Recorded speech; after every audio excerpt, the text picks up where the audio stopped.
बिस्मिल्लाहिर्रहमानिर्रहीम अस्सलामुअलैकुम दोस्तों, शहनशाह अफरीदी का कातिल यॉर्कर बल्लेबाज को अस्पताल पहुंचा दिया, अपने पाँव पर खड़ा होने के काबिल ना छोड़ा। गुजारिश है कि आज इस मुख्तसर वीडियो को आखिर तक जरूर देखें, इस वीडियो को लाइक करें और इस वीडियो के मुतालिक कमेंट सेक्शन में अपनी राय का इजहार जरूर करें। दोस्तों, अफगानिस्तान के खिलाफ भारत मैच में आज शहनशाह अफरीदी का कुछ अलग रूप था। शहनशाह अफरीदी की आज जितनी तारीफ की जाए वो कम है, क्योंकि आज उनकी गेंदबाजी में एक नया रूप और एक नया जोश देखने को मिला। आज अफगानी बल्लेबाज शहनशाह अफरीदी के सामने बिल्कुल बेबस नजर आए, क्योंकि शुरुआत में शहनशाह अफरीदी ने अटैक किया और अफगानी बल्लेबाज को अपने पाँव पर खड़ा होने के काबिल ना छोड़ा।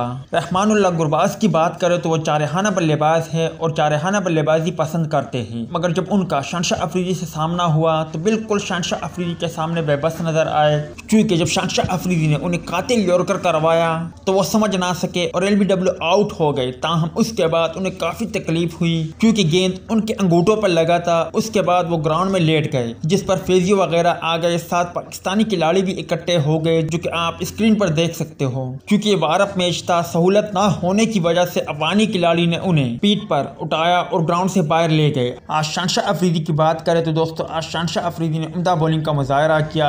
आज की पाकिस्तानी बॉलिंग देखकर, खास तौर पर शहनशाह अफरीदी और नसीम शाह का स्पेल देखकर भारतीय भी घबरा जाएंगे, क्योंकि आज इन दोनों का स्पेल और दोनों ने बहुत ही खतरनाक बॉलिंग की। अगर आप भाइयों ने शहनशाह अफरीदी की बॉलिंग देखी है तो कमेंट सेक्शन में आप भाई मुझे लाजमी तौर पर बताएं, शहनशाह अफरीदी और नसीम शाह का स्पेल देखकर आपको किस तरह लगा। इस हवाले से कमेंट सेक्शन आपके कमेंट्स का मुंतजर रहेगा।